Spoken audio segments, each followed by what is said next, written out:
I've had several small jobs. It is that kind of job market we live in. And I've been blessed with several talents. No one talent is big enough for me to have a single stable job, but I can't complain. Being a freelancer can make your life interesting in ways you never even considered. I have a lot of audio and video equipment. I can record small jingles. I can do voiceovers. I'm a wedding photographer. Pretty much an all-round guy that is useful to keep around. My schedule is usually pretty full, and I can afford most things I want and need. It's been a good career. Of course, there are customers that make me question it, and lately, I've run into a customer that made me reconsider my entire profession. Let me tell you about them. It started in early August.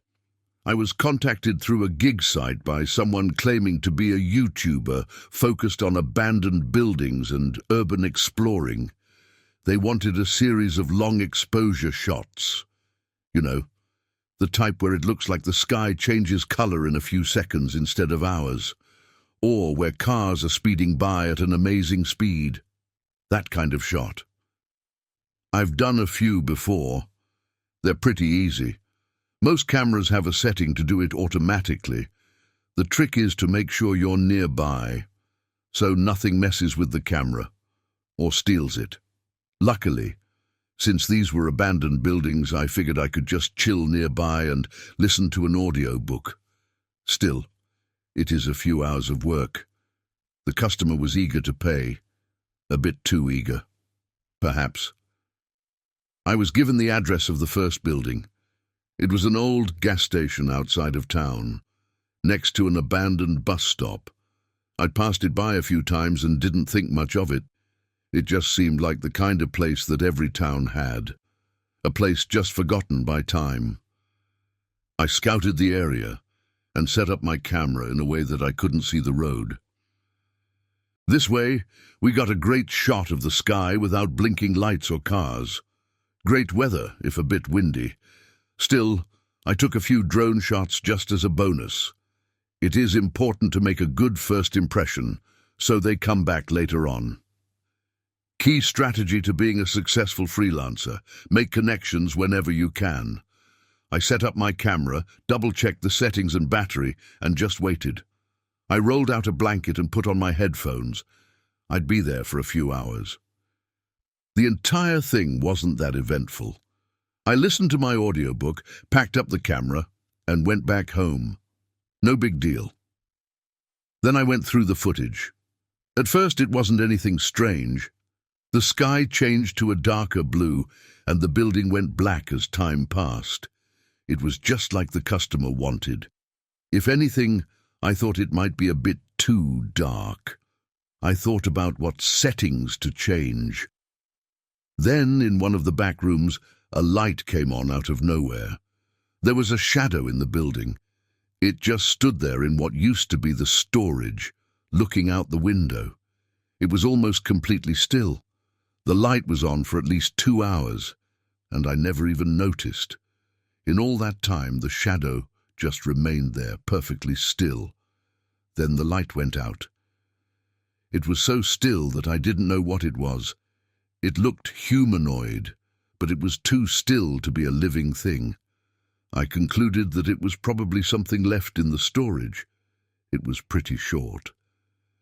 A few days later, after sending the footage in, I was paid to do a second shot, this time of an old water tower. I was a bit weirded out by the first shot, but I figured it was just my mind playing tricks. So I did the same thing a second time. I waited for a day with clear weather and set out with all my equipment. The water tower wasn't that strange. It wasn't even that old, maybe from the 70s. There used to be a billboard on it, and a big light to make sure you could see it at all hours of the night. Nowadays it was just dark and breaking at the seams. It looked dangerous, like you could easily fall off. So I set up my equipment. I put out my blanket, and I waited. Still, I couldn't focus on the audiobook. There was something about the shadow in the last footage that bothered me. Instead, I paced back and forth, looking at the water tower. Why did they even want this footage? This wasn't some hidden, mysterious building. This was out in the open, and probably not long for this world. Most of the older buildings were being demolished by spring. The sky turned dark blue. Night snuck up on me. After about 1.5 hours, it was completely dark. Then the light on the water tower turned on. That wasn't supposed to happen. That light must have been broken for years. Still, it turned on, all by itself, and right there was a shadow. This time it was much clearer. It was humanoid. 2 arms, 2 legs, a torso, a head. It was completely black, like ink. I was standing well over 80 feet away, but I could still see the silhouette clearly.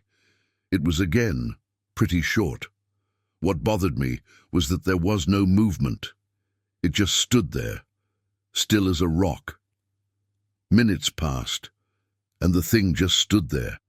Still, I had this feeling that I didn't want it to see me. It was like watching a lion.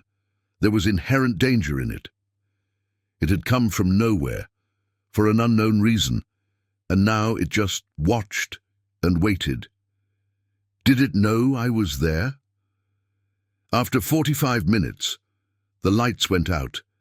I almost forgot about the footage, but I let it go for another half hour before I packed it all up. I sent the footage in, and I immediately got a response. They wanted another shot, this time of an old quarry not too far from here. They offered me good money for it, but that response time was suspicious. Were they just sitting there, waiting for me to send the footage? How eager were they? I told them about the shadow in the video, but they didn't acknowledge it. This was the biggest red flag for me up until that point. I considered not accepting this contract and told them I wanted to sleep on it.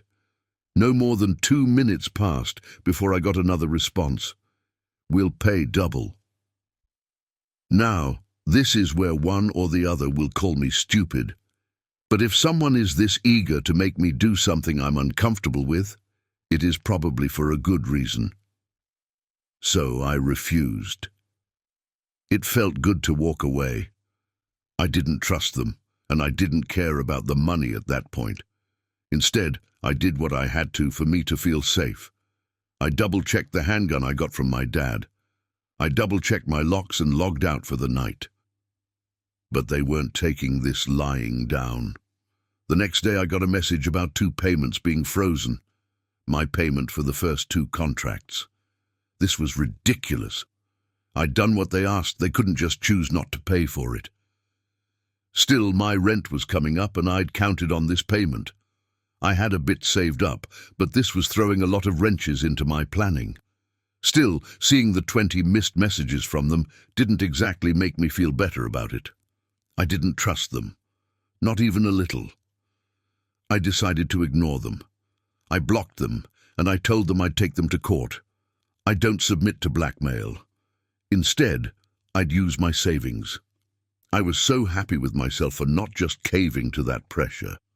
If I'd been 10 years younger, I absolutely would have. The following night, as I slept, I had to get up to use the bathroom. I drank a lot of water before going to bed, and I was just twisting and turning. You know the feeling when you're comfortable and just can't get up, when everything outside the bed feels like ice. So I got up. My apartment was completely dark, but I can get there even with my eyes closed. I just stumbled out, did my business, and washed my hands. As I was about to open the bathroom door, I noticed the hallway light was on. I never turned it on. I had my hand on the door handle, edging it open. There was something out there. I couldn't see it, but I felt it. That same feeling of hiding from a predator tingled up my spine, and I held my breath. 10 minutes passed, then the light just turned off. I didn't even notice how scared I was. My pulse had been hammering in my ears. I was so relieved I cried, and I didn't even understand why. I immediately sent a message to the customer, asking them what was going on. I just sat there shaking in my underwear, rewriting my message 4 times over as my fingers kept slipping.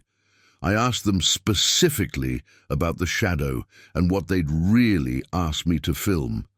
This time, I didn't get an instant answer. I left my computer on and the sound turned up so I could hear as soon as I got a response. I tried going back to sleep, but I kept looking at the hallway. I curled up in bed and just stared at the screen. I was wide awake, adrenaline still rushing through my head. After about 20 minutes, as my eyelids were starting to grow heavy, a response popped up. I crawled out of bed and checked it. "Take my picture." That's all it said. It was from the customer. It was legitimate. A minute later, another message. "Take my picture." Another message. Another. 2 more. 10.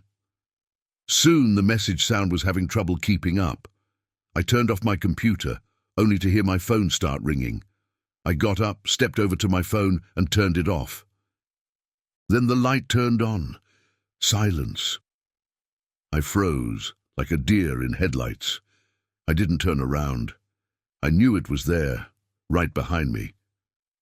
There was an awful ripping noise as my wallpaper was torn. Letter by letter, the message appeared in front of me, literally written on the wall. "Take my picture." My phone turned itself on. It buzzed with hundreds of missed calls. It switched to the camera app. I just stood there, trying to breathe. My heart was pounding out of my chest. In a sudden motion, the wallpaper ripped itself off and rolled up simultaneously on every wall in the room. Paintings fell off the walls. Posters curled themselves up. There was an awful shrieking noise, and I fell to the floor, clutching my head. The room was empty, or at least it looked that way, except for a pair of blue footprints on the middle of the carpet. I picked up my phone and aimed the camera at the center of the room. I'd take their picture if it meant they'd leave me alone. I forced a breath into my lungs and clicked the button. There was a flash, a voice somewhere in the blink of an eye, a smile, a summer dress with yellow flowers, brown hair wet from playing in the rain. Blood, a cracked skull, but the image was empty. I only got one last piece of correspondence from my customers. They eventually paid me too. She loved those places, it said.